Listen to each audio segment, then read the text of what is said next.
ಜಯತಿ ಪರಾಶರಸೂನುಃ ಸತ್ಯವತಿ ಹೃದಯ ನಂದನೋ ವ್ಯಾಸಃ ಯಸ್ಯ ಹಾಸ್ಯ ಕಮಲಗಲಿತಂ ವಾಂಗ್ಮಯಮೃತಂ ಜಗತ್ ಪಿಬತಿ.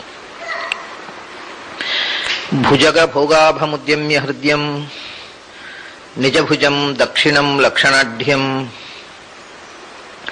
ಲಲಿತಮುದ್ರಿಕ್ತ ವಿಜ್ಞಾನಮುದ್ರಂ ಭಜ ಭಜ ಅನಂತಮಿತ್ಯಾಲಪಂತಂ ಪ್ರಣತವಾನ್ ಪ್ರಾಣಿನಾಂ ಪ್ರಾಣಭೂತಂ ಪ್ರಣತಿಭಿಃ ಪ್ರಣಯೇ ಪೂರ್ಣಬೋಧಂ. ಭವದವೋಷ್ಣೇನ ತಾತಪ್ಯಮಾನಾನ್ ಭುವಿ ಪರಂ ನಾಥಂ ಅಪ್ರೇಕ್ಷಮಾಣಾನ್ ಭುವನಂ ಅನ್ಯೇನ ಚ ಅನ್ಯೇನ ದೋಷ್ಣಾ ಭವತು ಭೀರ್ಮಾ ಇತಿ ನ ಸಂತ್ವಯಂತಂ ಪ್ರಣತವಾನ್ ಪ್ರಾಣಿನಾಂ ಪ್ರಾಣಭೂತಂ ಪ್ರಣತಿಭಿಃ ಪ್ರಣಯೇ ಪೂರ್ಣಬೋಧಂ. ನನ್ನ ಅಧ್ಯಾತ್ಮ ಬಂಧುಗಳೇ, ಆಚಾರ್ಯರ ಸ್ತೋತ್ರದ 7 ಪದ್ಯಗಳನ್ನ, ಒಂದು ಸ್ತೋತ್ರದ ಅವನ ಶ್ರೀಪತಿರ ಪ್ರತಿರಧಿಕೇಶಾದಿಭವಾದೆ ಕರುಣಾಪೂರ್ಣ ವರಪ್ರಜ ಚರಿತಂ ಜ್ಞಾಪಯ ಮೇತೆ ಅನ್ನುವ ಪದ್ಯ, ಸ್ತೋತ್ರದ 7 ಪದ್ಯಗಳನ್ನು ನಾವು ನಿನ್ನೆ ನೋಡಿದ್ದೆವು. ಇದರ ಮುಂದೆ ಇನ್ನು ಆಚಾರ್ಯರು ಭಗವಂತನ ಸಮಷ್ಟಿಯಾದಂತಹ ಸ್ತೋತ್ರವನ್ನು ಮುಗಿಸಿ ಪಾದದಿಂದ ಕೇಶದ ತನಕ ಭಗವಂತನ ಸ್ತೋತ್ರವನ್ನ ಮುಂದಿನ ಮಂತ್ರಗಳಲ್ಲಿ ಮಾಡ್ತಾರೆ. ಹಿಂದೆ ಭಗವಂತನ ಪಾದಾದಿಕೇಶ ಅಂತ ವರ್ಣನೆ ಹಿಂದೊಂದು ಬಂದಿತ್ತು. ಅಲ್ಲಿಯೂ ಭಗವಂತನ ಪಾದಾದಿಕೇಶ ಅಂತ ಸ್ವರೂಪ ವರ್ಣನೆ ಬಂದಿತ್ತು. ಆವಾಗ ನಾನು ಒಂದು ಮಾತು ಹೇಳಿದ್ದೆ, ಸಂಸ್ಕೃತದಲ್ಲಿ ಒಂದು ನಿಯಮ ಇದೆ, ವರ್ಣನೆ ಮಾಡುವಾಗ ಮನುಷ್ಯರನ್ನ ಅಥವಾ ನಮ್ಮ ಸಮಾನ ಸ್ಕಂಧರನ್ನ ವರ್ಣನೆ ಮಾಡುವಾಗ ತಲೆಯಿಂದ ಪಾದದ ತನಕ ವರ್ಣಿಸುವುದು, ನಮಗಿಂತ ಉತ್ತಮರನ್ನು ವರ್ಣನೆ ಮಾಡುವಾಗ ಪಾದದಿಂದ ತಲೆಯ ತನಕ ವರ್ಣಿಸುವುದು. ಅದಕ್ಕೆ ಸಹಜವಾದ ಕಾರಣ, ನಾವು ನಮ್ಮ ಸಮಾನ ಸ್ಕಂಧರನ್ನ ಕಣ್ಣಿಗೆ ಕಣ್ಣಿಟ್ಟು ನೋಡ್ತೇವೆ. ನಾವು ಮೊದಲು ನೋಡುವುದು ಅವರ ಮುಖವನ್ನ, ಅವರ ತಲೆಯನ್ನ. ನಮ್ಮಿಂದ ಉತ್ತಮರನ್ನ ನಾವು ನೋಡುವಾಗ ಕಣ್ಣಿಗೆ ಕಣ್ಣಿಟ್ಟು ನೋಡುವುದಿಲ್ಲ, ಅವರಿಗೆ ನಮಸ್ಕಾರ ಮಾಡೋದಕ್ಕೋಸ್ಕರ ತಲೆಬಾಗಿ ನಿಂತಿರ್ತೇವೆ. ಮೊದಲು ನಮ್ಮ ಕಣ್ಣಿಗೆ ಬೀಳುವುದು ಅವರ ಪಾದ. ಹಾಗಾಗಿ ದೊಡ್ಡವರನ್ನು ವರ್ಣನೆ ಮಾಡುವಾಗ ಪಾದದಿಂದ ವರ್ಣನೆ ಮಾಡಬೇಕು. ಎಲ್ಲ ವಿಷ್ಣು ಸ್ತುತಿಯೂ ಕೂಡ ಪಾದದಿಂದ ಭಗವಂತನ ವರ್ಣನೆಯಿಂದಲೇ ಪ್ರಾರಂಭವಾಗುತ್ತೆ. ಆ ಸಂಪ್ರದಾಯ ಅನ್ನೋದು ಬಹಳ ಹಿಂದಿನಿಂದ ಬಂದಿರತಕ್ಕಂಥದ್ದು. ಶಂಕರಾಚಾರ್ಯರು ಬರೆದಂತಹ ಒಂದು ವಿಷ್ಣು ಸ್ತುತಿ ಇದೆ, ಅದರಲ್ಲೂ ಅವರು ವಿಷ್ಣುವನ್ನ ಪಾದಾದಿಯಾಗಿ ವರ್ಣನೆ ಮಾಡ್ತಾರೆ. ತ್ರಿವಿಕ್ರಮ ಪಂಡಿತರು ವಿಷ್ಣು ಸ್ತುತಿ ಬರೆದಿದ್ದಾರೆ, ಅದರಲ್ಲೂ ಭಗವಂತನನ್ನ ಹಾಗೆಯೇ ವರ್ಣನೆ ಮಾಡಿದ್ದಾರೆ. ಆಚಾರ್ಯರು ಮಾಡಿರತಕ್ಕಂಥ ದ್ವಾದಶ ಸ್ತುತಿಯಲ್ಲಿ ಬಂದಿರತಕ್ಕಂಥ 2 ಭಗವಂತನ ರೂಪವರ್ಣನೆಯಲ್ಲೂ ಪಾದಾದಿಯಾಗಿ ಆ ವರ್ಣನೆ ಬಂದಿದೆ. ಮೊದಲು ಭಗವಂತನ ಪಾದವನ್ನ ಈ 8ನೆಯ ಪದ್ಯ ಹೇಳ್ತದೆ. ತರುಣಾದಿತ್ಯ ಸವರ್ಣಕ ಚರಣಾಬ್ಜಾಮಲ ಕೀರ್ತೆ ಕರುಣಾಪೂರ್ಣ ವರಪ್ರದ ಚರಿತಂ ಜ್ಞಾಪಯ ಮೇತೆ ಅಂತ. ಇದರ ಲಯದ ಜೊತೆಗೆ ಇಲ್ಲಿ ಬಂದಿರತಕ್ಕಂತಹ ಸಮಾನ ಶಬ್ದಗಳ ಒಂದು ಅನುರಣನ.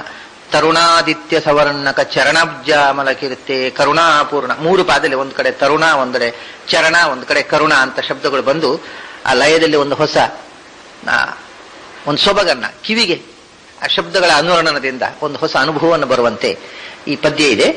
ಇದನ್ನ ತರುಣಾದಿತ್ಯ ಸವರ್ಣಕ ಚರಣಾಬ್ಜ, ಇಡೀ ಒಂದೇ ಪದವಾಗಿ ಇದನ್ನು ಇಟ್ಟುಕೊಳ್ಳಬಹುದು. ತರುಣಾದಿತ್ಯ ಸವರ್ಣಕ ಚರಣಾಬ್ಜಾಮಲ ಕೀರ್ತೆ. ಆಮೇಲೆ ತರುಣಾದಿತ್ಯ ಸವರ್ಣಕ ಚರಣಾಬ್ಜ ಅಮಲ ಕೀರ್ತೆ ಅಂತ 2 ಪದವಾಗಿ ವಿಂಗಡಿಸುವುದು. ಇದು 2 ಪ್ರಸಿದ್ಧವಾದ ಅರ್ಥ. ಆಮೇಲೆ ಇನ್ನೂ ಅದನ್ನ ಖಂಡವಾಗಿ ತುಂಡು ತುಂಡಾಗಿ ಬೇರೆ ರೀತಿಯ ವಿಶೇಷಗಳು ಮಾಡುವಂತಹದ್ದನ್ನ ನಾವು ಮುಂದೆ ನೋಡೋಣ. ಮೊದಲು ಇಡೀ ಒಂದು ಪದ ಭಗವಂತನ ಪಾದದ ವರ್ಣನೆ. ತರುಣಾದಿತ್ಯ ಸವರ್ಣಕ ಚರಣಾಬ್ಜಾಮಲ ಕೀರ್ತೆ. ತರುಣಾದಿತ್ಯ ಅಂದ್ರೆ ಈಗ ತಾನೇ ಉದಿಸುವ ಸೂರ್ಯ. ಆ ತರುಣಾದಿತ್ಯನಂತೆ ಸವರ್ಣಕ, ಅದಕ್ಕೆ ಸಮಾನವಾದ ಬಣ್ಣ ಅಂದ್ರೆ ಉದಿಸುವ ಸೂರ್ಯನಂತೆ ಹೊಂಬಣ್ಣ, ನಸು ಕೆಂಬಣ್ಣ. ಇವಾಗ ಸೂರ್ಯ ಮೇಲಕ್ಕೆ ಬಂದ ಮೇಲೆ ಅದು ಕಣ್ಣು ಕೊಕ್ಕುವಂತಹ ಬೆಳ್ಳಗಿನ ಪ್ರಕಾಶವಾಗ್ತಾನೆ. ಆದ್ರೆ ಸೂರ್ಯ ಉದಿಸುವಾಗ ಚಿನ್ನದ ಬಣ್ಣ ಇರುತ್ತೆ, ಅದು ಚಿನ್ನದ ಪುತ್ಥಳಿ ಚಿನ್ನದ ಬಣ್ಣ. ಅದಕ್ಕೋಸ್ಕರ ಉದಿಸುವ ಸೂರ್ಯನ ಬಣ್ಣ ಅಂದ್ರೆ ಚಿನ್ನದ ಬಣ್ಣ, ಹೊಂಬಣ್ಣ ಅಂತಾರೆ. ತರುಣಾದಿತ್ಯ ನಾವು ದೇವರನ್ನ ಉಪಾಸನೆ ಮಾಡುವಾಗ ಧ್ಯಾನಗಳಲ್ಲಿ ಎಲ್ಲ ಕಡೆ ಗಾಯತ್ರಿ ಧ್ಯಾನದಲ್ಲಿ ಹಾಗೆ ಪ್ರೋದ್ಯದ ಆದಿತ್ಯ ವರ್ಣಶ್ಚ ಸೂರ್ಯಮಂಡಲ ಮಧ್ಯಗಃ ಅಂತ. ಪ್ರೋದ್ಯದ ಆದಿತ್ಯ ವರ್ಣ ಅಂದ್ರೆ ಉದಿಸುವ ಸೂರ್ಯನಂತೆ ಬಣ್ಣ ಇರತಕ್ಕವನು. ಅಷ್ಟಾಕ್ಷರದಲ್ಲೂ ಅಷ್ಟೇ, ಉದ್ಯದ್ ಭಾಸ್ವತ್ ಸಮಾಭಾಸ, ಉದಿಸುವ ಭಾಸ್ವಂತನಂತೆ ವರ್ಣ ಅಂದ್ರೆ ಉದಿಸುವ ಸೂರ್ಯನ ಬಣ್ಣ. ಮಂತ್ರಗಳ ಧ್ಯಾನದಲ್ಲಿ ಬಹಳ ಮಹತ್ವದ್ದು. ಈ ರೀತಿಯ ವರ್ಣನೆಯನ್ನೇ ಇಲ್ಲಿ ಕೂಡ ಆಚಾರ್ಯರು ಹೇಳ್ತಾರೆ. ತರುಣಾದಿತ್ಯ ಸವರ್ಣಕ ಅಂತ. ತರುಣಾದಿತ್ಯ ಉದಿಸುವ ಸೂರ್ಯ. ಉದಿಸುವ ಸೂರ್ಯನಿಗೆ ಸವರ್ಣಕ ಅಂದ್ರೆ ಸಮಾನವಾದ ಬಣ್ಣ, ಹೊಂಬಣ್ಣ, ಚಿನ್ನದ ಬಣ್ಣ ಅಥವಾ ನಸುಕೆಂಪು ಬಣ್ಣ ಇರತಕ್ಕಂಥದ್ದು ಭಗವಂತನ ಚರಣ, ಪಾದ. ಅದು ನಸುಕೆಂಪಣ್ಣ ಇರೋದ್ರಿಂದಲೇ ಅದನ್ನ ಅಬ್ಜ ಅಂತ ಕರೀತಾರೆ. ಅಬ್ಜ ಅಂದ್ರೆ ಕಮಲ, ಪಾದ ಕಮಲ ಅಂತ ನಾವು ಹೇಳ್ತೇವೆ. ಚರಣಾಬ್ಜ. ಕಮಲವು ನಸುಕೆಂಬಣ್ಣದಿಂದ ಕೂಡಿರುವಂಥದ್ದು, ಸೂರ್ಯನು ನಸುಕೆಂಬಣ್ಣದಿಂದ ಕೂಡಿರುವವ. ಆ ಕೆಂಪು ಬಣ್ಣದಿಂದಲೇ ಮತ್ತು ಅದರ ಆಕಾರ ವಿಶೇಷದಿಂದ, ಅದರ ಸೌಷ್ಠವದಿಂದ ಎರಡು ಪಾದಗಳು ಎರಡು ಕಮಲಗಳಂತಿವೆ. ಅವು ವರ್ಣ ಹೇಗಿವೆ ಅಂದ್ರೆ ಉದಿಸುವ ಸೂರ್ಯನ ಹೊಂಬಣ್ಣವನ್ನು ಹೊತ್ತಿವೆ. ಅಂಥ ಚರಣಾಬ್ಜಗಳಿಂದ ಅಮಲ ನಿರ್ಮಲವಾದ ಕೀರ್ತಿ ಉಳ್ಳವನು. ಅಂದ್ರೆ ಭಗವಂತನ ಚರಣಾಬ್ಜವನ್ನ ಉದಿಸುವ ಸೂರ್ಯನಂತೆ ಪ್ರಕಾಶಮಾನವಾಗಿದೆ ಅಂತ ಶಾಸ್ತ್ರಗಳು ಕೊಂಡಾಡುತ್ತವೆ. ಇದು ಒಂದು. ಇಡೀ ಪಾದದ ವರ್ಣನೆ ಒಂದೇ ಶಬ್ದ ಆಯ್ತು. ಈಗ ತರುಣಾದಿತ್ಯ ಸವರ್ಣಕ. ಇಲ್ಲಿ ಒಂದು ವಿಶೇಷ ನಾವು ನೋಡಬೇಕು. ಶಾಸ್ತ್ರದಲ್ಲಿ ವರ್ಣನೆ ಮಾಡಿರುವುದು ಭಗವಂತ ಉದಿಸುವ ಸೂರ್ಯನಂತೆ ಹೊಂಬಣ್ಣದವನು ಅಂತ. ಆಚಾರ್ಯರು ವರ್ಣನೆ ಮಾಡುವುದು ಭಗವಂತನ ಚರಣ ಉದಿಸುವ ಸೂರ್ಯನಂತೆ ಇದೆ ಅಂತ. ಇದರ ಉದ್ದೇಶ ಏನು ಅಂದ್ರೆ ಭಗವಂತನಿಗೂ ಭಗವಂತನ ಪಾದಕ್ಕೂ ಅವನ ರೂಪಕ್ಕೂ ಅವನ ಅವಯವಕ್ಕೂ ಯಾವ ರೀತಿಯ ಭೇದವೂ ಇಲ್ಲ. ಆದ್ರಿಂದ ಭಗವಂತ ಉದಿಸುವ ಸೂರ್ಯನಂತೆ ಹೊಂಬಣ್ಣದವ ಅಂದ್ರು ಒಂದೇ, ಭಗವಂತನ ಪಾದ ಉದಿಸುವ ಸೂರ್ಯನಂತೆ ಹೊಂಬಣ್ಣವುಳ್ಳದ್ದು ಅಂದ್ರು ಒಂದೇ. ಅದಕ್ಕೋಸ್ಕರ ಆಚಾರ್ಯರು ಇಡೀ ರೂಪಕ್ಕೆ ಹೇಳಿದ್ದನ್ನ ಒಂದು ಏಕದೇಶಕ್ಕೆ ಅನ್ವಯಿಸಿ ಹೇಳ್ತಾರೆ. ಹೀಗೆ ತರುಣಾದಿತ್ಯ ಸವರ್ಣಕ, ಉದಿಸುವ ಸೂರ್ಯನಿಗೆ ಸಮಾನವಾದ ಹೊಂಬಣ್ಣವುಳ್ಳ ಚರಣಾಬ್ಜ, ಕಾಲುಗಳೆಂಬ ತಾವರೆ ಹೂಗಳು, ಅದರಿಂದ ಅಮಲ ನಿರ್ಮಲವಾದ ಕೀರ್ತಿ, ಶಾಸ್ತ್ರಗಳಲ್ಲಿ ಗುಣಗಾನ ಮಾಡಲ್ಪಟ್ಟವನು. ಇದು ಇಡೀ ಒಂದು ಶಬ್ದ ಆಯಿತು. ಈಗ ಇದನ್ನು ಅಮಲ ಕೀರ್ತೆ ಅಂತ ಒಂದು ಬೇರೆ ಮಾಡೋಣ. ತರುಣಾದಿತ್ಯ ಸವರ್ಣಕ ಚರಣಾಬ್ಜ, ಅಮಲ ಕೀರ್ತೆ, ನಿರ್ಮಲವಾದ ಯಶಸ್ಸುಳ್ಳವನು, ಶಾಸ್ತ್ರಗಳಲ್ಲಿ ಗುಣಗಾನ ಮಾಡಲ್ಪಟ್ಟವ ಅಂತ ಅರ್ಥ. ಅದು ಒಂದು ಬೇರೆ ವಿಶೇಷಣ. ತರುಣಾದಿತ್ಯ ಸವರ್ಣಕ ಚರಣಾಬ್ಜ.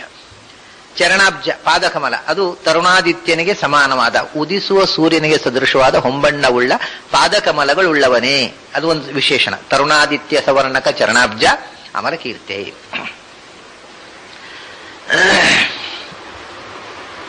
ಆಮೇಲೆ ಅಬ್ಜ ಅಮಲ ಕೀರ್ತೆ ಅನ್ನೋದು ಒಂದು. ತರುಣಾದಿತ್ಯ ಸವರ್ಣಕ ಚರಣ ಅಷ್ಟೇ ಒಂದು ಪದ. ಅಬ್ಜಾಮಲ ಕೀರ್ತೆ ಅಂತ ಒಂದು ಪದ. ಅಬ್ಜ ಅಂತ ಅನ್ನೋದಕ್ಕೆ ಸಂಸ್ಕೃತದಲ್ಲಿ ಕಮಲ ಅಂತ ಒಂದು ಅರ್ಥ ಹೇಳಿದೆ ನಾನು.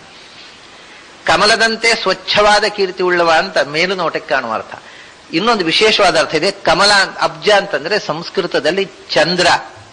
ಅಬ್ಜ ಅಂದ್ರೆ ಸಂಸ್ಕೃತದಲ್ಲಿ ಚತುರ್ಮುಖ ಬ್ರಹ್ಮ. ಅದ್ಭ್ಯ ಸಂಭೂತೋ ಹಿರಣ್ಯಗರ್ಭ ಇತ್ಯಷ್ಟೌ ಅದ್ಭ್ಯ ಸಂಭೂತ ಹಿರಣ್ಯಗರ್ಭ ಅಂತ. ಅದನ್ನ ಅಬ್ಜ ಅಂದ್ರೆ, ಅಪ್ಪು ಅಂದ್ರೆ ಕರ್ಮ ಮತ್ತು ಪಂಚಭೂತಗಳು. ಪಂಚಭೂತಗಳ ಸೂಕ್ಷ್ಮಾವಸ್ಥೆಯಿಂದ ಪುಣ್ಯ ಪ್ರಾರಬ್ಧ ಕರ್ಮದಿಂದ ಚತುರ್ಮುಖನ ಸೃಷ್ಟಿ ಆಯಿತು. ಅದರಿಂದ ಚತುರ್ಮುಖ ಅಪ್ಪಿನಿಂದ ಸೃಷ್ಟನಾದ, ಅಪ್ಪಿನಿಂದ ಹುಟ್ಟಿದವ ಅಬ್ಜ.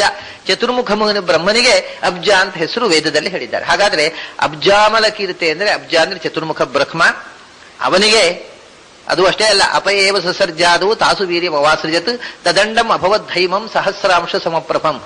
ಭಗವಂತ ಮೊದಲು ಸೃಷ್ಟಿಗೆ ಪೂರ್ವದಲ್ಲಿ ನೀರನ್ನು ಸೃಷ್ಟಿ ಮಾಡಿದಂತೆ. ಆ ನೀರಿನಲ್ಲಿ ಬ್ರಹ್ಮಾಂಡದ ಸೃಷ್ಟಿ, ಅದೇ ಬ್ರಹ್ಮಾಂಡವೇ ಚತುರ್ಮುಖನ ಶರೀರ, ಆ ನೀರಿನಲ್ಲಿ ಹುಟ್ಟಿದವ ಅಂತ. ಹಾಗಾಗಿ ಚತುರ್ಮುಖನಿಗೆ ಅಬ್ಜ ಅಂತ ಹೆಸರು. ಚತುರ್ಮುಖನಿಗೆ ಅಮಲವಾದ ಕೀರ್ತಿಯನ್ನು ಕೊಟ್ಟವ ಅಬ್ಜಾಮಲ ಕೀರ್ತಿ.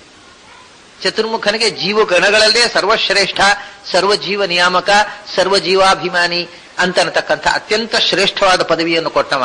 ಆದ್ರಿಂದ ಅಬ್ಜನಿಗೆ ಅಮಲವಾದ ಕೀರ್ತಿಯನ್ನು, ಅಂದ್ರೆ ಚತುರ್ಮುಖ ಬ್ರಹ್ಮನಿಗೆ ಅಪೂರ್ವವಾದಂತಹ ಕೀರ್ತಿಯನ್ನು ಕೊಟ್ಟವ. ಆಮೇಲೆ ಅಬ್ಜಾಮಲ ಕೀರ್ತಿ ಅಂತಂದ್ರೆ, ಅಬ್ಜ ಅಂದ್ರೆ ಇನ್ನೊಂದರ್ಥ ಚಂದ್ರ. ಅಬ್ಜೋ ಜೈವಾತೃಕ ಹಾಂತ ಕೋಶ. ಅಬ್ಜ ಅಂದ್ರೆ ಚಂದ್ರ.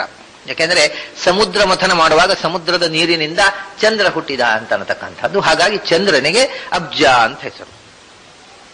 ಚಂದ್ರನಿಗೆ ಅಮಲವಾದ ಕೀರ್ತಿಯನ್ನು ಕೊಟ್ಟವ ಅಬ್ಜಾಮಲ ಕೀರ್ತಿ. ಚಂದ್ರನಿಗೇನು ಕೀರ್ತಿ ಅಂದ್ರೆ, ಸಾಮಾನ್ಯ ಹೇಗೆ ಸೂರ್ಯನಂತೆ ಪ್ರಕಾಶಮಾನನಾಗಿರತಕ್ಕವ ಭಗವಂತ ಅನ್ನೋದು ಧ್ಯಾನ ಆದರೆ, ಚಂದ್ರೌಘ ಕಾಂತಿ ಮಮೃತೋರು ಕರೆಯುವುದು ಜಗಂತಿ ಅಂತ, ಚಂದ್ರನಂತೆ ಚಂದ್ರಿಕೆಯಂತೆ ತಂಪಾದ ಪ್ರಕಾಶವುಳ್ಳವ ಅಂತ.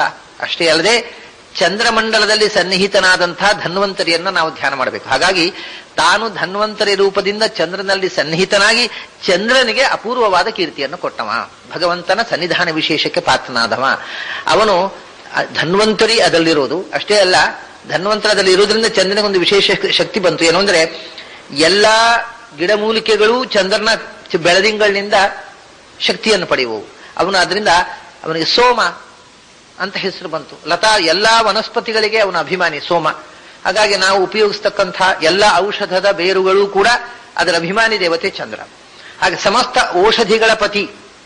ಯಾಕೆಂದ್ರೆ ಎಲ್ಲ ಔಷಧಗಳನ್ನು ಕೊಡತಕ್ಕಂಥ ಸರ್ವೌಷಧನಾಗಿರತಕ್ಕಂಥ ಧನ್ವಂತರಿಗೆ ಅವನು ಪ್ರತೀಕ ಅಧಿಷ್ಠಾನ. ಹೀಗೆ ಧನ್ವಂತರಿಗೆ ಅಧಿಷ್ಠಾನನಾಗಿ ಸಮಸ್ತ ಗಿಡಮೂಲಿಕೆಗಳಿಗೆ ನಿಯಾಮಕನಾಗಿ ಚಂದ್ರನಿಗೆ ಅಪೂರ್ವವಾದ ಕೀರ್ತಿಯನ್ನು ಕೊಟ್ಟವ ಭಗವಂತ. ಅದರಿಂದ ಅಬ್ಜಾಮಲ ಕೀರ್ತಿ. ಅಬ್ಜ ಅಂದ್ರೆ ಚಂದ್ರ, ಅಬ್ಜ ಅಂದ್ರೆ ಕಮಲ, ಅಬ್ಜ ಅಂದ್ರೆ ಚತುರ್ಮುಖ. ಈ ಮೂರು ಅರ್ಥ ಇಟ್ಟುಕೊಂಡು ಇದು ಒಂದು ವಿಶೇಷಣ ಆಯಿತು. ಆಮೇಲೆ ತರುಣಾದಿತ್ಯ ಸವರ್ಣಕ ಚರಣ ಅಂದ್ರೆ ಹಿಂದೆ ಹೇಳಿದ್ದೆ ಅರ್ಥ. ಉದಿಸುವ ಸೂರ್ಯನಿಗೆ ಸಮಾನವಾದ ಹೊಂಬಣ್ಣದ ಪಾದವುಳ್ಳವನು. ಪಾದ ಕಮಲ ಅಂತ ಹಿಂದೆ ಇಟ್ಟಿದ್ದೆವು. ಅಬ್ಜ ಅನ್ನುವುದನ್ನು ಮುಂದಕ್ಕೆ ತಂದಾಗ ಇಷ್ಟೇ ಒಂದು ವಿಶೇಷಣ ಆಯಿತು. ತರುಣಾದಿತ್ಯ ಸವರ್ಣಕ ಚರಣ. ಭಗವಂತನನ್ನ ತರುಣಾದಿತ್ಯ ಸವರ್ಣ, ತರುಣಾದಿತ್ಯ ಸವರ್ಣ ಇಷ್ಟೇ ಭಗವಂತನ ವಿಶೇಷಣ ಮಾಡಬಹುದು. ಈಗ ಉದಿಸುವ ಸೂರ್ಯನಂತೆ ಪ್ರಕಾಶಮಾನನಾದವ, ಇದು ಭಗವಂತನಿಗೂ ವಿಶೇಷಣ ಆಗಬಹುದು, ಪಾದಕ್ಕೆ ಮಾತ್ರ ಅಲ್ಲ. ಅಂದ ತರುಣಾದಿತ್ಯ ಸವರ್ಣ ಇದು ಒಂದು ವಿಶೇಷಣ. ಆಗ ವಿಚಿತ್ರ ಏನು ಅಂದ್ರೆ 4 ಅಕ್ಷರ ಬೇಡವಿತ್ತು. ಈಗ ಅಬ್ಜಾಮಲ ಕೀರ್ತಿ ಎನ್ನುವುದನ್ನು ಬೇರೆ ಹೆಸರು ಮಾಡಿದೆವು. ಚಂದ್ರನಿಗೆ ಅಮಲವಾದ ಕೀರ್ತಿಯನ್ನು ಕೊಟ್ಟವ, ಚತುರ್ಮುಖ ಬ್ರಹ್ಮನಿಗೆ ಅಮಲವಾದ ಕೀರ್ತಿಯನ್ನು ಕೊಟ್ಟವ.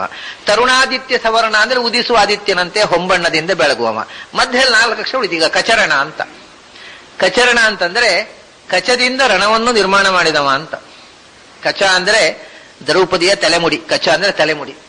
ದ್ರೌಪದಿಯ ತಲೆಮುಡಿಗೆ ದುಶ್ಯಾಸನ ಕೈ ಹಾಕಿದ್ದರಿಂದಲೇ ಈ ಮಹಾಭಾರತ ಯುದ್ಧ ಆಯಿತು. ಪಾಂಡವರಿಂದ ಅಲ್ಲ, ಭೀಮಸೇನನಿಂದ ಅಲ್ಲ, ಅಥವಾ ಅರ್ಜುನನಿಂದ ಅಲ್ಲ, ದ್ರೌಪದಿಯ ತಲೆಮೂಡಿಗೆ ದುಶ್ಯಾಸನ ಕೈ ಹಾಕಿದ್ದರಿಂದ ಮಹಾಭಾರತ ಯುದ್ಧ ಆಯಿತು ಅಂತ ಭಾಗವತದಲ್ಲಿ ಒಂದು ಮಾತಿದೆ. ಅದರಿಂದ ಕಚದಿಂದ, ಹೆಣ್ಣಿನ ಕೇಶಪಾಶದಿಂದ ರಣ ಯುದ್ಧ ಆಗುವಂತೆ ಮಾಡಿದವ. ಅದರಿಂದ ಅವನು ಕಚರಣ. ಆಮೇಲೆ ಇನ್ನೂ ಒಂದು ವಿಶೇಷ ಇದೆ. ತರುಣಾದಿತ್ಯ ಸವರ್ಣರು ಅಂತಂದ್ರೆ ತರುಣ ಅನ್ನೋದನ್ನು ಬಿಟ್ಬಿಡೋಣ. ಭಗವಂತ ನಿತ್ಯ ತರುಣ. ಯುವಾಂ ಯುವಾನೌ ಸತತಂ ಯುವಯೋರ್ ನವಯೋಧಿಕ. ನೀವು ಇಬ್ಬರು ನಿತ್ಯ ಯುವಕರು ಅಂತ ವಾದಿರಾಜರು ಲಕ್ಷ್ಮೀನಾರಾಯಣರನ್ನ ಸ್ತೋತ್ರ ಮಾಡಿದ್ದಾರೆ ಶ್ರೀ ಶ್ರೀ ಗುಣದರ್ಪಣದಲ್ಲಿ. ಆದ್ರಿಂದ ಭಗವಂತ ತರುಣ. ನೀನು ಯಾವಾಗಲೂ ತರುಣ. ನೀನು ಬಾಲನೂ ಅಲ್ಲ, ನೀನು ವೃದ್ಧನೂ ಅಲ್ಲ, ನೀನು ಸದಾ ತರುಣ. ಆಮೇಲೆ ಆದಿತ್ಯ ಸವರ್ಣಕ, ಸೂರ್ಯನಂತೆ ಬೆಳಗುವವ. ನೀನು ತರುಣ, ನೀನು ಆದಿತ್ಯ, ನೀನು ತರುಣಾದಿತ್ಯ, ನೀನು ತರುಣಾದಿತ್ಯ ಸವರ್ಣ. ಭಗವಂತ ಆದಿತ್ಯನೂ ಹೌದು. ಯಾಕೆಂದ್ರೆ ಅದಿತಿಯಲ್ಲಿ ವಾಮನನಾಗಿ ಅವತರಿಸಿದವ. ಅದರಿಂದ ಅದಿತಿಯ ಪುತ್ರನಾಗಿ ಅವತರಿಸಿ ಭಗವಂತ ಆದಿತ್ಯ. ಭಗವಂತ ನಿತ್ಯ ತರುಣ, ಭಗವಂತ ಆದಿತ್ಯ, ಭಗವಂತ ತರುಣಾದಿತ್ಯ. ಇನ್ನು ಉದಿಸುವ ಸೂರ್ಯನಂತೆ ಕಾಣುವ ತರುಣಾದಿತ್ಯ ಸವರ್ಣನು. ತರುಣಾದಿತ್ಯ ಸವರ್ಣಕ ಅಂತಂದ್ರೆ ಆದಿತ್ಯನಿಗೆ ಸಮಾನನಾದವರು. ಸವರ್ಣರಂದು ಸಮಾನ ಸ್ವಭಾವದವರು. ತರುಣ ಅಂತ ಭಗವಂತನಿಗೆ ವಿಶೇಷನಾಗಿ ಬಿಟ್ಟುಬಿಡೋಣ. ಈಗ ಆದಿತ್ಯ ಸವರ್ಣ ಕಚರಣ ಇದು ಒಂದು ವಿಶೇಷಣ. ಈಗ ಆದಿತ್ಯರು ಅಂದ್ರೆ ಅದಿತಿ ಪುತ್ರರಾದ ದೇವತೆಗಳು. ಅವರಿಗೆ ಸಮಾನರಾಗಿರತಕ್ಕಂಥವರು ಎಲ್ಲಾ ದೇವತೆಗಳು. ಅದಿತಿ ಪುತ್ರರಾದ ದೇವತೆಗಳಿಗೆ ಆದಿತ್ಯರು ಅನ್ನೋದು. ವಿವಸ್ವಾನ್ ಅರ್ಯಮ ಪೂಷಾ ತ್ವಷ್ಟಾಥ ಸವಿತಾ ಭಗಃ ಧಾತ ವಿಧಾತ ವರುಣ ಮಿತ್ರ ಶಕ್ರ ಅಂತ 11 ಮಂದಿ ವಿಷ್ಣುವನ್ನು ಬಿಟ್ಟು 11 ಮಂದಿ ಅದಿತಿ ಪುತ್ರರು ದೇವತೆಗಳಿದ್ದಾರೆ. ಆ ಆದಿತ್ಯರಿಗೆ ಸವರ್ಣರು ಅಂದ್ರೆ ಸಮಾನ ಸ್ವಭಾವದವರು ಅಂದ್ರೆ ಎಲ್ಲ ದೇವತೆಗಳು. ಅವರ ಕ ಅಂದ್ರೆ ಶಿರಸ್ಸು, ಕಂ ಶಿರೋಂಬುನೋಹ ಅಂತ. ಆದಿತ್ಯ ಸವರ್ಣರು ಅಂದ್ರೆ ಆದಿತ್ಯರಿಗೆ ಸಮಾನರಾದಂಥ ವಸು ರುದ್ರ ಮುಂತಾದ ದೇವತಾಗಣಗಳು. ಅವರ ಕ ಅಂದ್ರೆ ಶಿರಸ್ಸು. ಯಾರ ಚರಣದಲ್ಲಿ ಇರುತ್ತದೋ ಅಂದ್ರೆ ಸಮಸ್ತ ದೇವತೆಗಳು ಯಾರ ಪಾದದಲ್ಲಿ ತಮ್ಮ ತಲೆಯನ್ನು ಅರ್ಪಿಸಿ ನಮಸ್ಕರಿಸ್ತಾ ಇದ್ದಾರೋ ಅವನು ಆದಿತ್ಯ ಸವರ್ಣ ಕಚರಣ. ಆದಿತ್ಯ ಸವರ್ಣರು ಅಂದ್ರೆ ಆದಿತ್ಯರಿಗೆ ಸಮಾನರಾದ ಸಮಸ್ತ ದೇವತೆಗಳು. ಅವರ ಕ ಅಂದ್ರೆ ಶಿರಸ್ಸು, ಸಂಸ್ಥೆಯಲ್ಲಿ ಕ ಅಂದ್ರೆ ಶಿರಸ್ಸು. ದಶಕ ಅಂತ ಹೇಳ್ತಾರೆ ರಾವಣಿಗೆ. ದಶಕ ಅಂದ್ರೆ 10 ತಲೆ ಉಳ್ಳವ ಅಂತ. ದಶಕ ಕ ಅಂದ್ರೆ ತಲೆ. ಅದರಿಂದ ಆದಿತ್ಯ ಸವರ್ಣರಾದ ಸಮಸ್ತ ದೇವತೆಗಳ ಕ ಅಂದ್ರೆ ಶಿರಸ್ಸು. ಯಾರ ಚರಣದಲ್ಲಿದೆಯೋ ಅವನು ಆದಿತ್ಯ ಸವರ್ಣ ಕ ಚರಣ. ಹೀಗೆ ತರುಣಾದಿತ್ಯ ಸವರ್ಣಕ ಚರಣಾಬ್ಜಾಮಲ ಕೀರ್ತಿ ಅನ್ನೋದು ತರುಣ ಆದಿತ್ಯ, ತರುಣಾದಿತ್ಯ, ತರುಣಾದಿತ್ಯ ಸವರ್ಣ, ತರುಣಾದಿತ್ಯ ಸವರ್ಣಕ ಕಚರಣ, ಸವರ್ಣಕ ಚರಣ, ಚರಣಾಬ್ಜ ಅಬ್ಜಾಮಲ ಕೀರ್ತೆ, ಚರಣಾಬ್ಜ ಅಮಲ ಕೀರ್ತೆ. ಹೀಗೆ ಇದನ್ನು ಹೇಗೆ ಪದಚ್ಛೇದ ಮಾಡಿದರೆ ಹಾಗೆ ಭಗವಂತನ ಗುಣವನ್ನು ಹೇಳತಕ್ಕಂಥ ಒಂದು ವಿಶೇಷವಾಗಿ ಇದು ರೂಪುಗೊಂಡಿತು. ಭಗವಂತನ ಪಾದದ ವರ್ಣನೆ ವಿಶೇಷವಾದ ಉದ್ದೇಶ. ಅಂಥ ಕರುಣಾಪೂರ್ಣ ವರಪ್ರದ ಚರಿತಂ ಜ್ಞಾಪಯಮೇತೆ ಅಂತನ್ನುವಂಥ ಮಾತು ಪುನಃ ಕೋರಸ್ಸಾಗಿ ಹೇಳುವಂಥದ್ದು. ನಿನ್ನೆ ನಾವು ಅದನ್ನು ವಿವರಿಸಿದ್ದೇವೆ.